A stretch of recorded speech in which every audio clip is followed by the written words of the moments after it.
I'll take the second part first. I see the role of forests as being absolutely crucial to the sustainable development of India because I feel that our forest cover contributes and our biodiversity contribute to maintaining the quality of life and the sustainability of our environment, which is very closely linked with the lives of ordinary people, particularly who live in the rural areas. And when the balance of environment is disturbed, then we have very severe consequences in the lives of the people who are dependent upon the forests and who are dependent upon the natural cycle of the ecology for their day-to-day lives. So the serious attempt of government has been to preserve our forest cover, which is 23%. We have succeeded in doing that, despite providing for food and other things for nearly 3 billion people in the country. So I would say that our effort has been very successful. First part of the question has the same answer.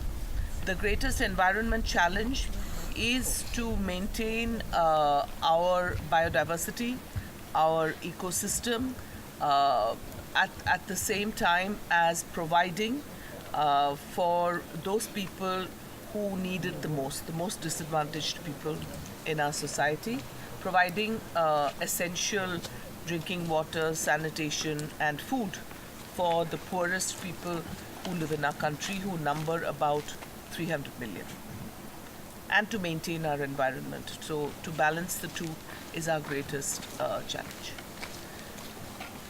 The second, what can India do to teach other countries in sustainable forests on their way towards bioeconomy? I think we can all learn from each other. I don't think that there's any one country that knows everything about everything. I think what we need to understand is that it's a very small world, and whatever perhaps you do in Finland may affect us in India at some point of time, and what we do in India will affect you in Finland at some point of time. So once we talk and we understand each other's positions and help each other, I think that's the most important lesson, and we're already doing that here. So what can India teach? We only want to contribute and tell the world what we are doing. But I would like to say that a unique thing about, as I'm sure in other cultures as well, is that forests are very much a part of our daily lives and a part of our culture, national thinking, and naturally our legislation, politics, economy. In many areas, I think we could learn a great deal from European countries, from what I saw in Finland yesterday, in treatment of waste, in waste management, in handling in the most environmentally friendly way, a very serious economic infrastructure like in harbors, in roads, in other areas to handle that. Energy, the most efficient use of energy.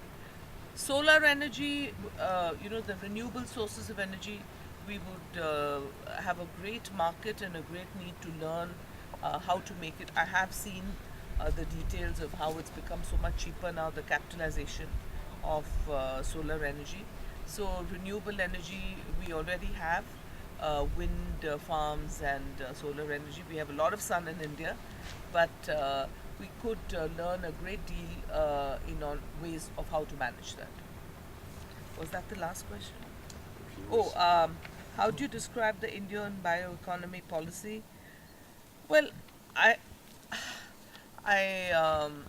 think China has a different way of dealing with it. Our way of dealing with it, I think, is mainly that we have very strong laws to protect the bioeconomy, and we have constant consultation on one side with business and industry, and on the other side with day-to-day stakeholders. people who live in the area, people who may be affected badly by the economy. And it's with a combination of all these three that government policy is done. So that is the way we do it in India, and that is the way I imagine it's done in Europe and all over the world.